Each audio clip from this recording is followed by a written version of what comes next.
Welcome to the Basic Bee podcast, a show for the wannabe SEO savvy service providers among us, for the coaches and consultants who dream of becoming known for their storytelling skills, not to mention the solopreneurs who straight up need to master all things social proof to increase sales. After a little reluctantly fully committing to this online world of business, I quickly realized I needed to get people to come to me. I needed to tell them I was here and how I could support them. I dove headfirst into social proof, which led me to SEO, which led me to storytelling. And now it gives me great joy to share what I've learned with other business owners so they skip the hard stuff and ease straight into sales. This podcast gives you expert insights, actionable takeaways, and casual convos with some of the online world's best and brightest experts and strategists. I think that's enough of an intro, so here we go. Welcome back to the Basic Bee podcast. I am so excited that you're here. And of course, I've got another amazing guest for you. My friend Kristina Hall and I are going to be chit-chatting about who the hell knows. We are thinking that TikTok's going to come in, SEO, blogs, podcasts. We're just going to go wherever this goes. But before I bring her on, here's a quick intro for you. Kristina is the brains and the personality behind the Hall social operation. She's a whiz at all things words and has a strategic mind that does not quit. Look up the word visionary in the dictionary and a picture of Kristina will pop up as the definition. She's a master of all things social media marketing, from content creation to email marketing.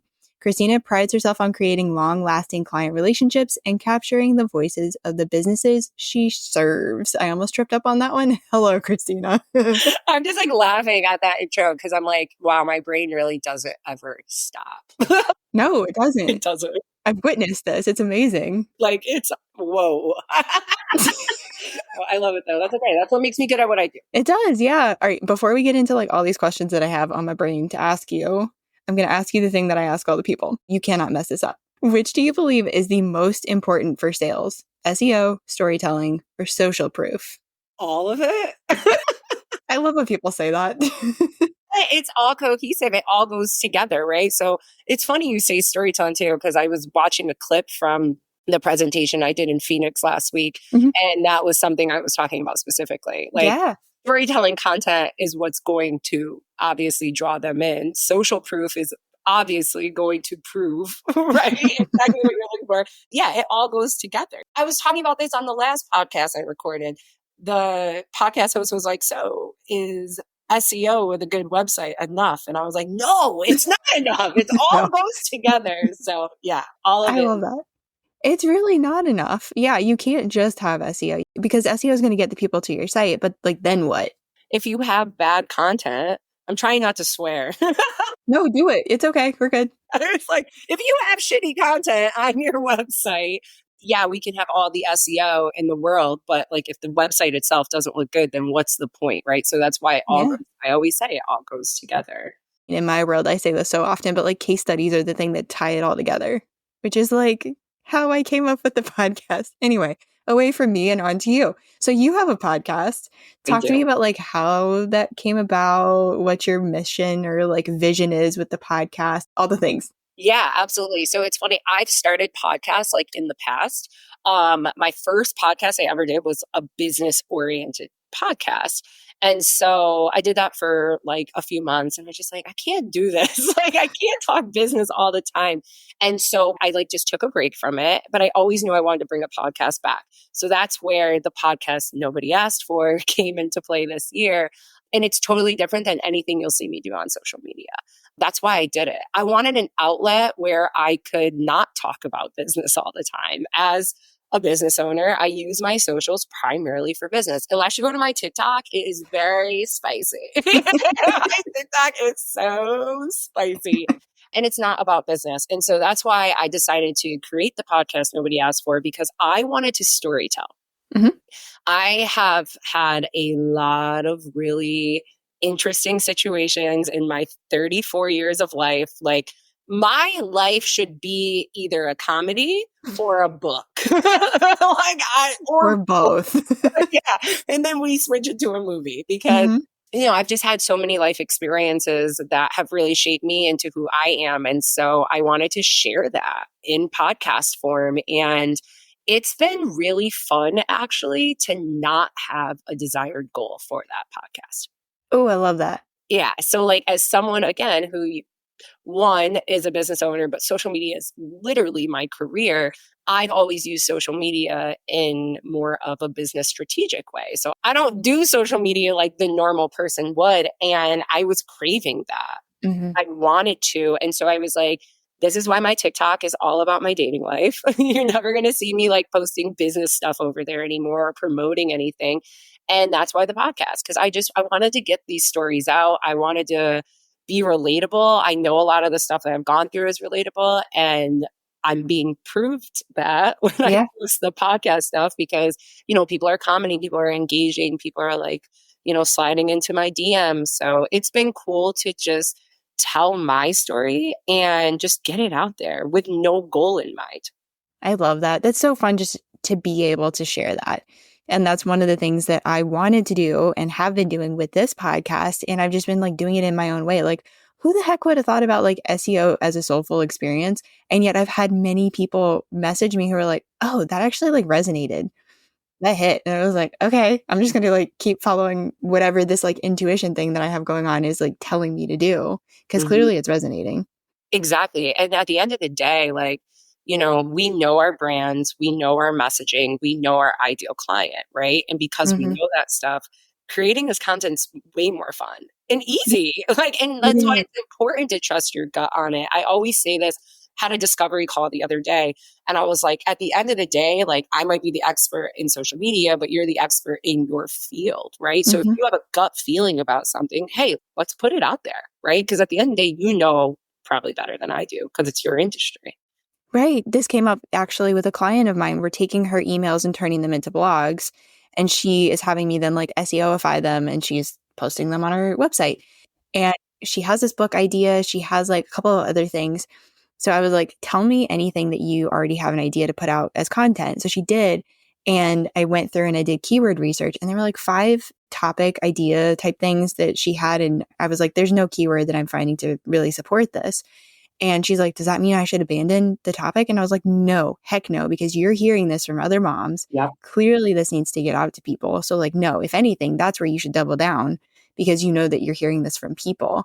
So, yeah, like knowing your industry, knowing who you want to talk to, knowing what you want to say, what opinions you have. You and I were talking about this, and we're going to come back to it at the end of the podcast.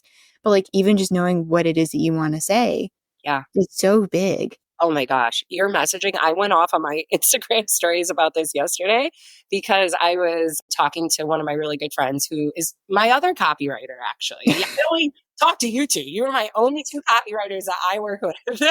I love that. You do the SEO. She doesn't specialize in the SEO. Like, so that's where the difference is. But that's what we were talking about, like your brand messaging. The online space really makes you feel like creating content has to be this really hard thing. Yeah. But it all comes down to if you know your mission and your values for your business, if you know your ideal client, then your messaging really should be a breeze. And Yeah. when people don't know their messaging, it's because they don't know those other two parts that I find a lot.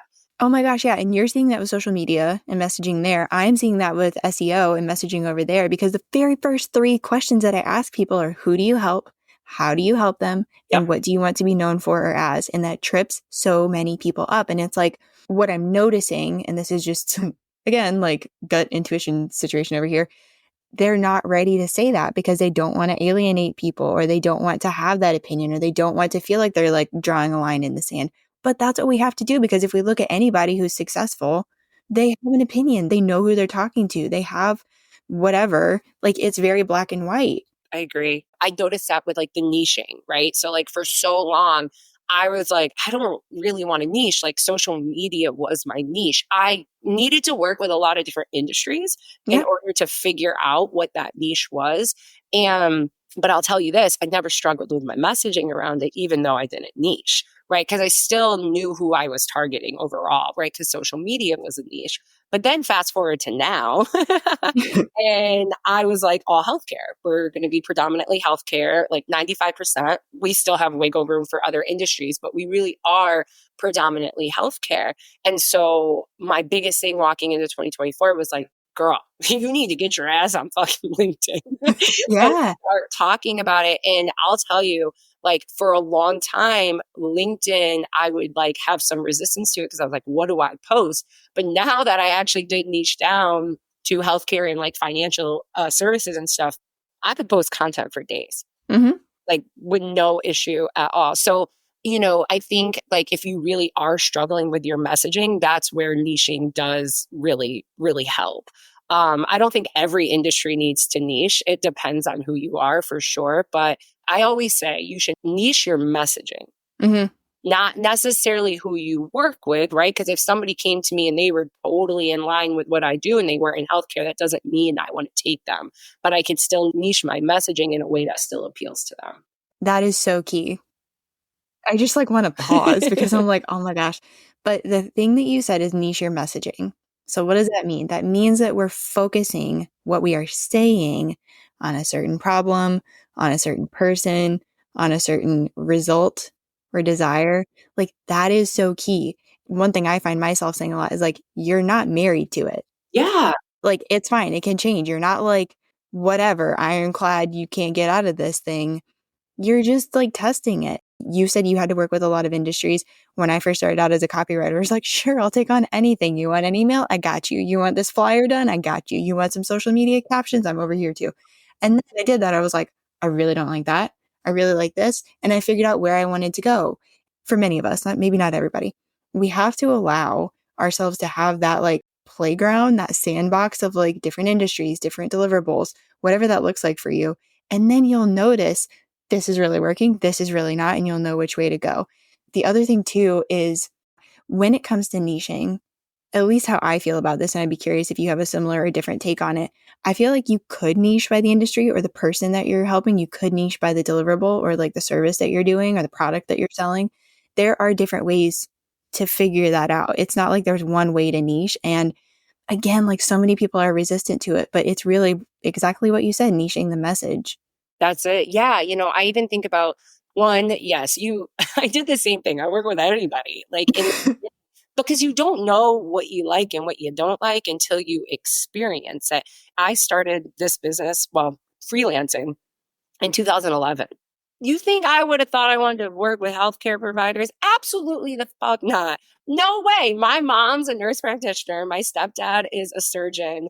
And you know how much I got healthcare pounded into my head? There was no way I was going to be working with healthcare. I mean, the tables have flipped, but like here we are. But I wouldn't have known that if I didn't experiment with all these other types of industries. Like I would have never been able to get there. And so that's why I always say, like, again, it depends, right? But like a lot of us as service providers specifically, like we don't have to niche down in the beginning. Now I get to niche down because I want to. And I explored and I experimented XYZ. Now going back to the messaging thing though, there's like one thing that has been coming up for me in every single one of my discovery calls in the last like 3 months. Do tell. One thing is time, right? I don't have the time.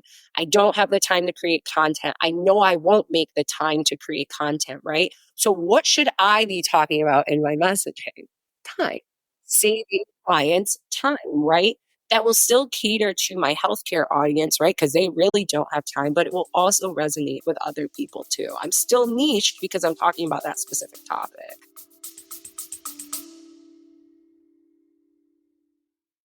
Hey, fellow podcaster, I see you out here wanting to do more with SEO, but not even knowing where to begin or what to do. Oh, and yeah, there are loads of episodes you should be blogging about, but like, how?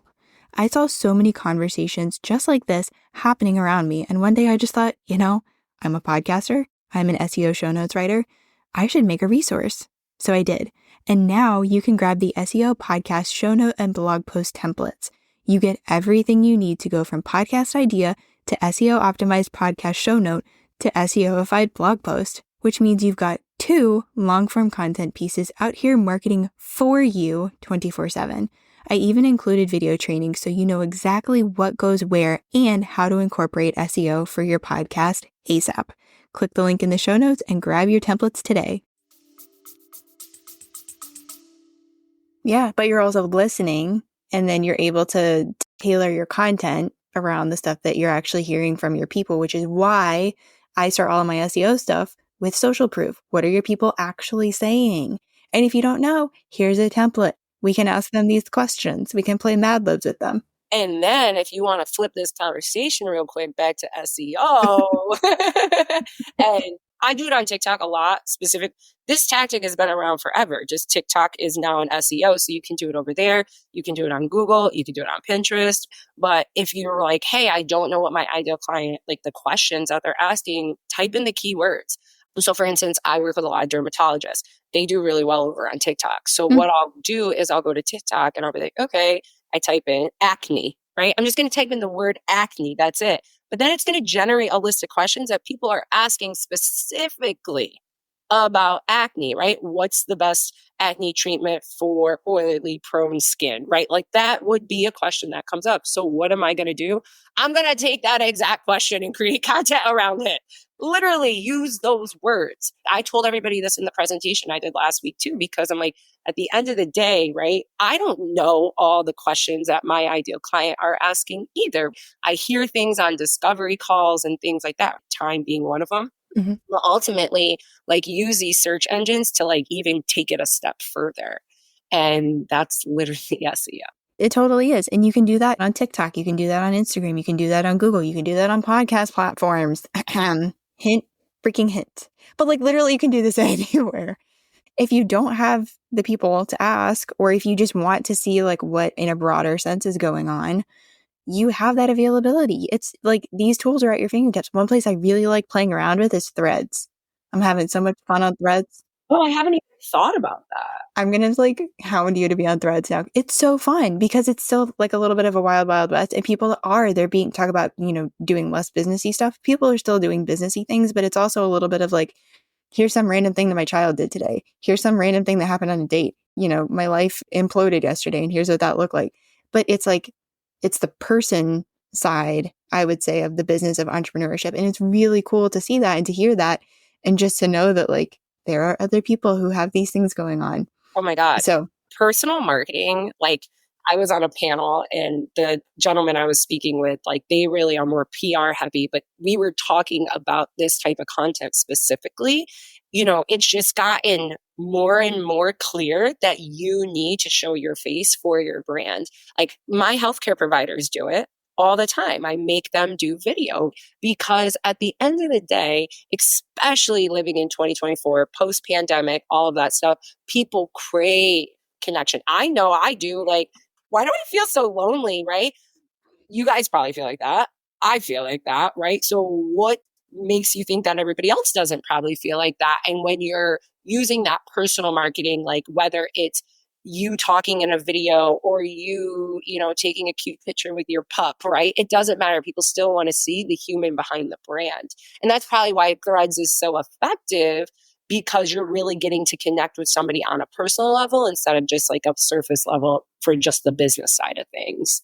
Yeah. And then I've even gotten to know some like bigger name people over there who maybe they wouldn't have seen my DM. Maybe they wouldn't have seen my comment on Instagram or something like that. But they're seeing me on Threads. They're interacting with me. And I'm like, oh, you're a really cool person. What are you like posting on Threads? It's a hot, dumpster fire. I was there for like 2 weeks and then I was like, I can't do this. I also hate Twitter and always have hated Twitter. So that's probably why I was just like, I can't do Threads. It's so fun though. Like I was not a Twitter person either.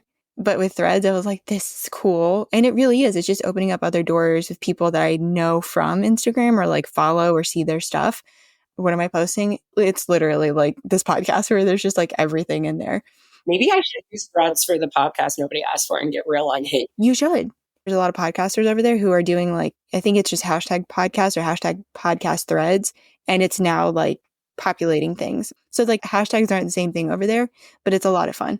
But even just to see like the things that drive interest or whatever, like I've kind of subtly hinted like, oh, what do you think of this offer? What do you think of this service? And I just got an overwhelming response for a thing that I've been toying around with and thinking about. And I have this thing and I'm like, oh, okay, I could very easily sell this because there's like some big podcasters over there who are like, give me the thing. Yeah, 1000%. Now you're making me think. I'm like, what can I do on Threads? This is something that I think is like really beneficial for everybody, is that think about how you want to use each platform. So a lot of people will just, and we do this with clients too in the agency where we'll post like, the same thing from Facebook to Instagram. Like that's fine. Like you could totally do that. And we'll cross it over to LinkedIn too. Like that's okay.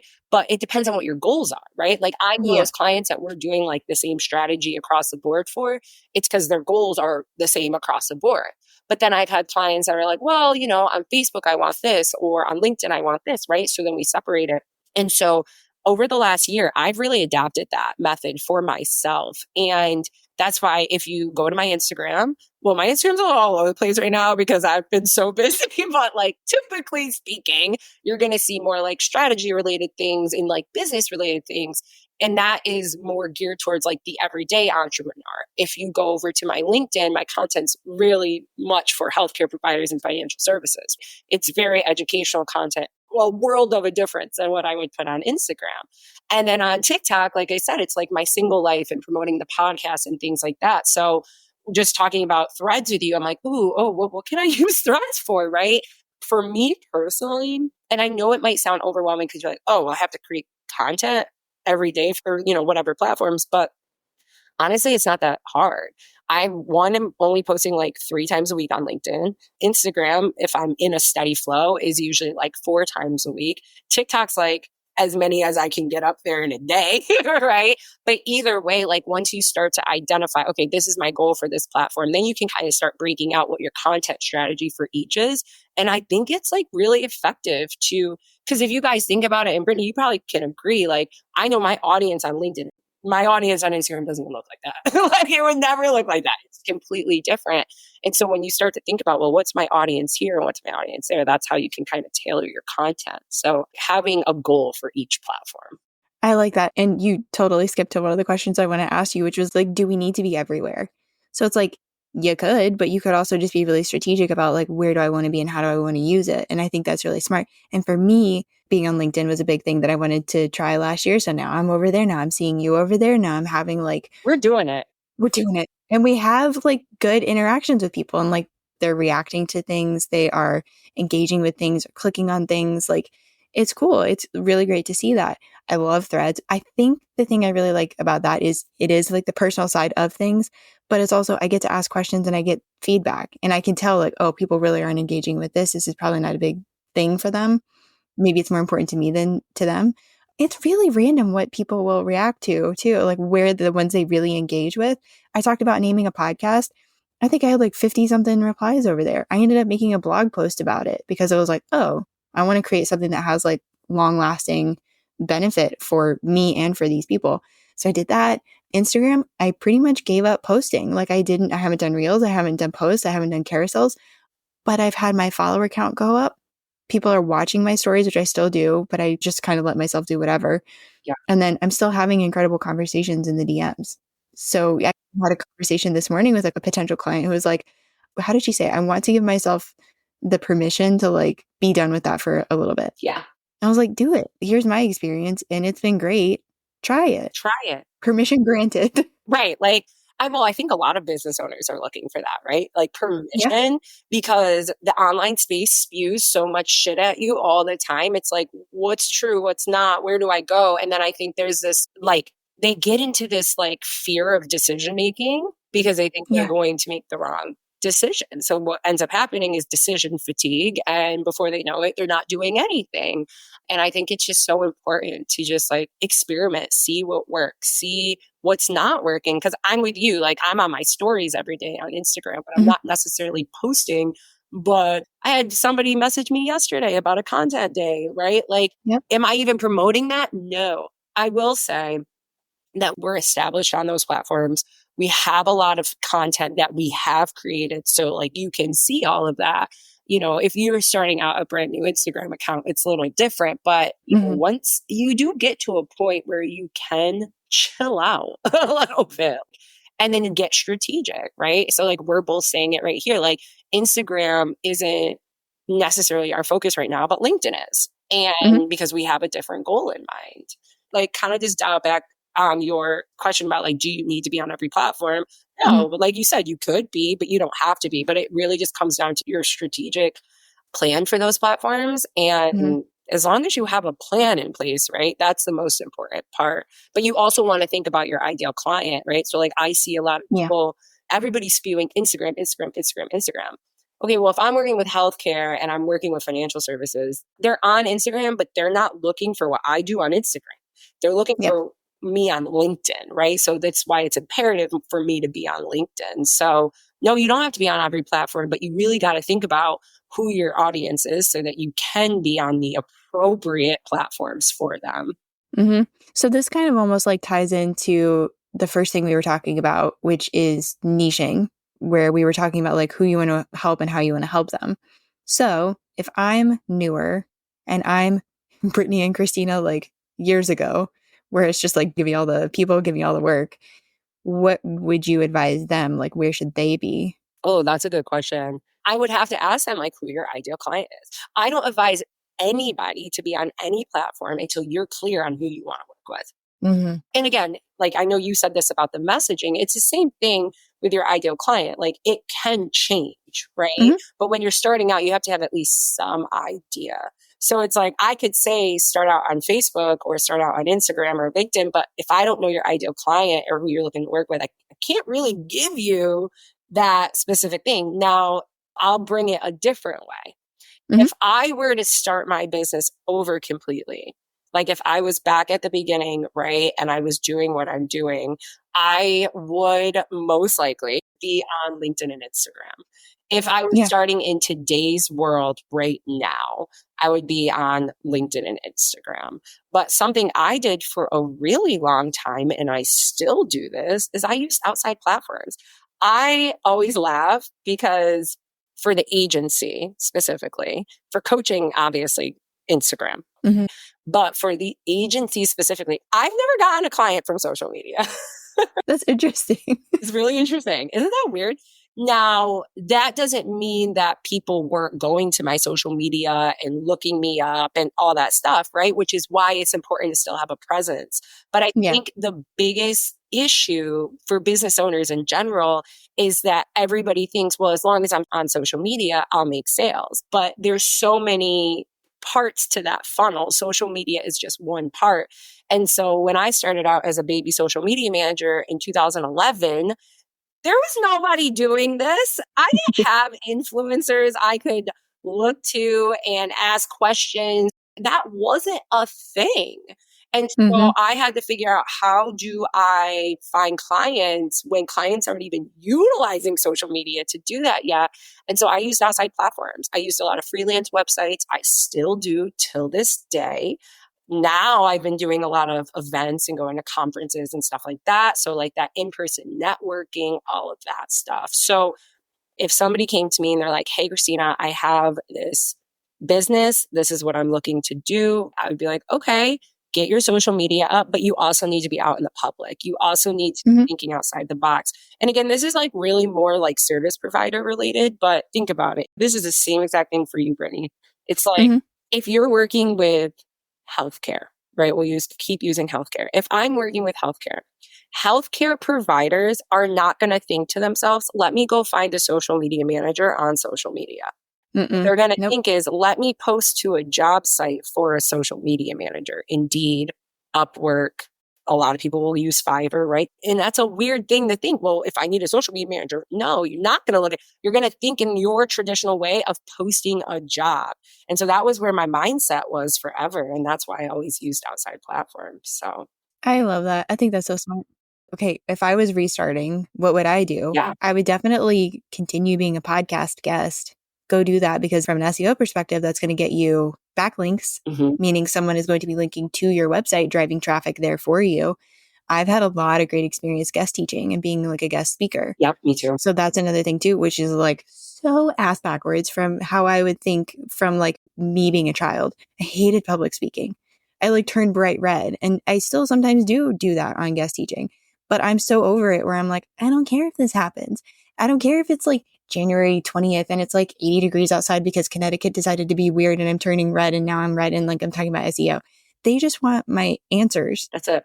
They want the information. You know, one thing also, I already know what your answer is going to be, but like if I were to start over, I would have a website done. It would be one of the first things I would do. Like keep it simple. Do a one pager. At least some type of website. I know that the online space spews a lot. Like you can make sales without having a website, sure, you can, but like, I'm not going to buy from somebody who doesn't have a legit website. Mhm. And so my mindset is the same way. And I'll tell you this, and I just had it happen again yesterday. My website has gotten so much positive feedback. People are always like, Mhm. I love your website. I know exactly what you do. I understand who you are, what you represent, right? That website has been a game changer for me. The website we have now is only 2.5 years old, and Mhm. I've been in the game for almost 13 years. So I would say if I were to restart, that would be something I would definitely implement quick. And with SEO, I Yep. think it's really important. And I think it legitimizes you. It does, because people are going, and not only are they looking to see that you have an Instagram profile, even if I think about like a restaurant that I want to go to, or like if Daniel and I want to go on a date somewhere, it's like I'm going to be looking on Instagram. He's going to be looking for their website.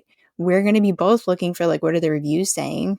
Like, we want to make sure. It's just like human nature. We're curious and we want to know before we like put ourselves in a situation. We don't like the unknown. I don't either. Like, people don't. We're wired not to like the unknown, which is why entrepreneurship is so scary for people. And they're like, I don't know. No, thank you. And then we get in it. Mhm. A business owner sucks. There are good days and there are less good days. Right. Okay, one last thing I want to ask you as we're like wrapping up is, you and I have been collaborating so far with one of your clients about blogs. Yeah. Can you just like, what have you seen by being an observer with that? I feel like it's been a really, really good experience. I think that from like a metric standpoint, I don't know. We just started, but you know what it is more so than anything? I understand why we need to do it. Not that I've ever been against SEO by any means, and I understand SEO completely, but there are so many like vague bullshit companies out there that are doing SEO, and they really make a bad name for you guys who are really good at it. I see it in my industry a lot too, where there's a lot of people, unfortunately, who are screwing business owners over with Mm-hmm. vagueness. So, when I came to you about doing that blog, I was like, this seems really vague, but this marketing company Mm-hmm. is telling them, and I don't like it. And so now that we're in it and we're doing it, I'm just like, I see the value even more. I'm a big believer in copywriters. I love copywriters. That's been my jam for years now. I love you guys. I'd rather work with a copywriter than a social media manager. I say it all the time. I'm a Mm-hmm. social media manager. But the SEO, yeah, specifically, I just see the benefits of it. And I also see it translating well over on LinkedIn. I'm really excited to see like what we have in like 6 months from now. Yeah, me too. But since you've been doing the blogs, like there is a noticeable difference, like in terms of just like how we're presenting them, how we're speaking to these topics. I see the big difference when I'm reading that copy. So from like a metric standpoint, obviously I don't know yet, right? Because it's still so new, Yeah. but I see how beneficial it really is for us, especially in the healthcare field too. There's a lot of weight Mhm. with SEO. So yeah, it's been a good experience. I'm excited to integrate it with other industries with you and like bring you on for other clients and stuff because You know where to find me. no, yeah, no, you're hooked now. You're locked in. Again, it's all part of the funnel, Mhm. right? Everything is part of the funnel. And so I feel like I can't do my job effectively without having that SEO. It all goes together. And so, people look at marketing and I'm like, you guys don't realize there's so many moving pieces. So many.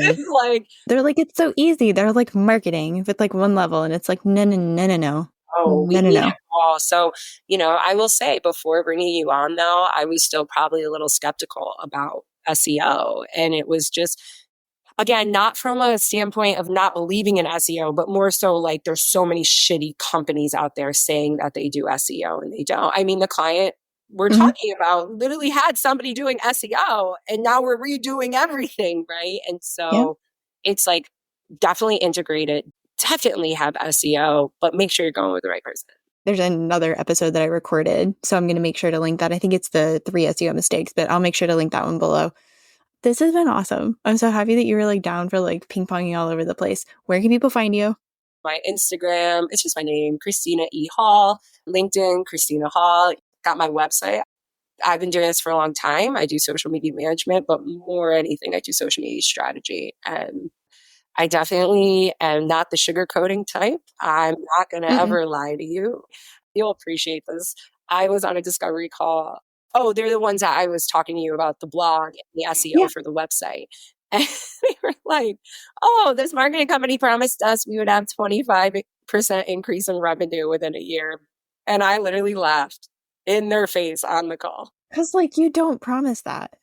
That's when you run. Yeah, that's when you run. So, you know, when you're looking at me, when you're taking my content in, when you're following me, like, I'm going to be honest. I think the internet needs more of that. We really do. But with your podcast and your TikTok and my podcast, like, we're getting it out there.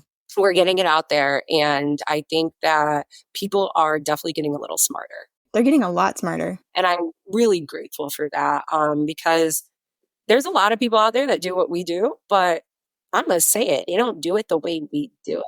They don't do it how we do it. And like, I talk about this a lot. This is the last thing I'll say before we hightail it out of here. And this was happening with my massage practice, but this is also happening in the online copywriting space, is that I'm inheriting this distrust from other SEO companies, from other copywriters. I was doing it from other massage therapists. You're doing it from other social media managers. And I hate that for people, but I'm also kind of not mad that I'm inheriting that distrust because I want to be the one to show them what it's like to work with a really good SEO copywriter. And I want to be able to point them to, like, here's an amazing social media manager.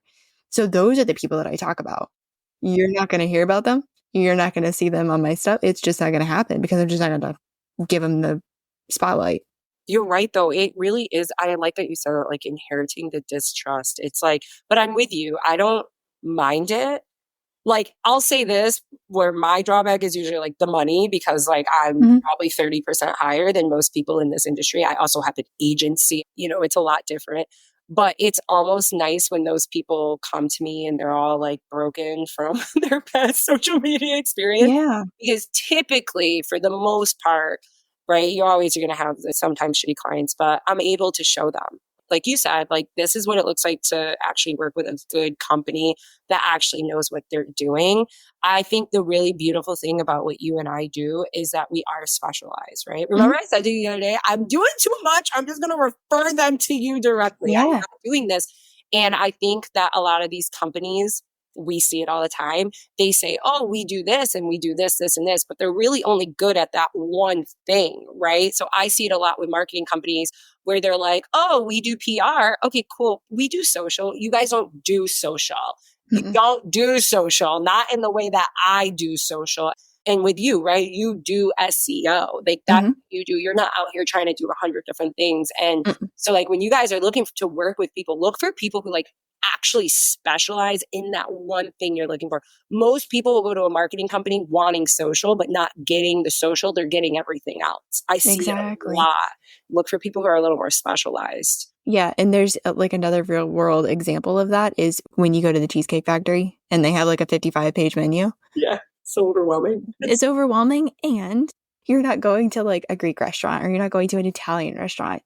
Think of that when you're even working with a service provider. Go to the Italian restaurant or the Greek one. I don't care. Go wherever you want to go. Chinese restaurant, whatever. Just specialize it. Yeah. The people who know what they're doing and they specialize in that one thing. Okay. You saw me when I brought you on board. I was like, look at this proposal. I want to scream right now, right? It's ended up being a very good situation for us. It did. But we just needed some clarification and we didn't get that. And we had to ask some questions and that's okay. But, you know, with Kristina and with me, you're going to get the explanation and they're not going to have to ask for. I'm all about efficiency and that does not allow me to be efficient. And that is a pet peeve. Thank you. This has been amazing. Like, I'm going to have you back. I love this. This has been fun. All right, we'll catch you next time. That was really something, wasn't it?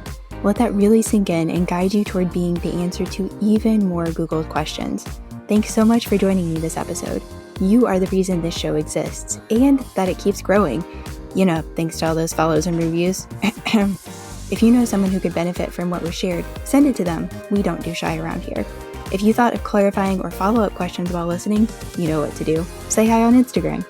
Check the show notes for all the things that were mentioned, and I'll talk to you soon, friend. Okay, you get it. You know SEO is important, but no, you're not interested in learning another skill. Who has the time? But who are you supposed to trust with the task of getting SEO to work for you? someone who won't ghost you mid-project or treat you like a dum-dum lollipop, someone who actually wants to empower you and your team with all things SEO. Hi, yes, it's me, Brittany, and you are the person I created the SEO packet for. You're curious, you want to understand this thing better, but like only a little bit. You don't actually want to do the doing. This way, you get the key SEO stuff super fast, and you get support throughout and beyond the project. No more letting Google gift you the wrong SEO strategy.